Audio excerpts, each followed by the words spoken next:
Hi guys, Sarah for this week's episode of Safety with Sarah. I'm back with Oncor Meteorologist Kaiti Blake. Thank you for joining me again, Kaiti. Absolutely. So this week we're going to go over our storm safety kit. As we're getting into spring storm season, we want to make sure everyone's ready. You hear us talking about it so much, so we just want to go over what is the important stuff that you should have in there. So let's start off first, Kaiti. What is this that we have here? A weather radio. These aren't super common. I know probably most households don't have a weather radio. If you have one, great. If you don't, just a regular radio is something good to have in your kit. That way, if your home is without power, you have a way to get updates, especially weather updates.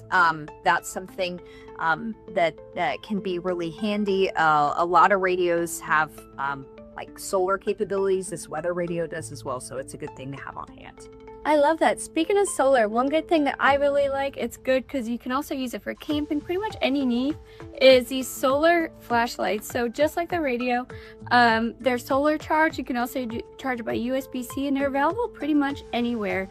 I also like to keep my solar battery pack here with me, and same thing, solar powered, so you can charge it very easily, and it has multiple ports. So if you have a family, you're trying to charge multiple devices, this is very useful. What else do we have here on the table? Speaking of charging, nowadays there are so many different types of portable chargers or the solar charging banks, but it probably wouldn't hurt to just have a few spare batteries in your storm safety kit just in case you've got something that may need them. That's never a bad thing. And then something really important, bottled water. You can just toss a few bottles in there, and that way if you get thirsty or family members get thirsty, you have water right there. That's awesome. Absolutely. And then of course we want to make sure we're being safe at all times, so having a first aid kit that is on hand. You also want to make sure all the contents within it aren't expired. That way you're safe, you're ready to go. And then of course, speaking of medical supplies, medication, making sure we have our medication on hand. I always recommend that people keep it in an easy, quick grabbing area, like a plastic bag, medication bag, anything of use, and then having those medications written down as well. This way, in case an emergency occurs, it's they're safe, ready, on hand for first responders.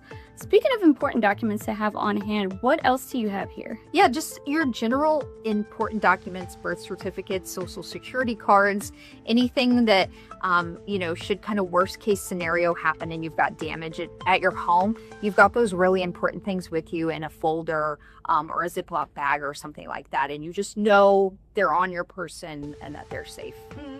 And then, of course, we never want to forget to pack our non-perishables.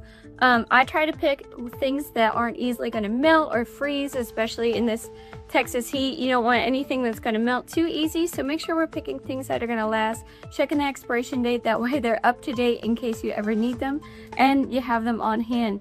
But we can't just worry about feeding ourselves, right? What else do you have? Yeah, I was going to say, I know parents will be sure to have snacks that their kids will want to eat on hand. But also think of your pets as well, because you'll have them with you. So pack some of their food or treats if you can, maybe even a couple toys to sneak in there to keep our furry friends occupied as well. And then, of course, we never want to make sure we're getting cold. If you're like me, I'm cold all the time, so make sure you just have that blanket on hand.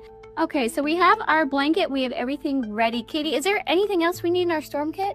There's a lot of different things you can add to a storm kit. It's something very personal to your household, and you know your household best. So think about things that you and your family may need and add them in. It can be, as big or small as you'd like. Speaking of places, make sure you follow us next week, as we covered what you need this week. Next week, we're going to cover where to go in the event of an emergency and a storm coming in. So thanks for tuning in. Join us next week at 6 p.m.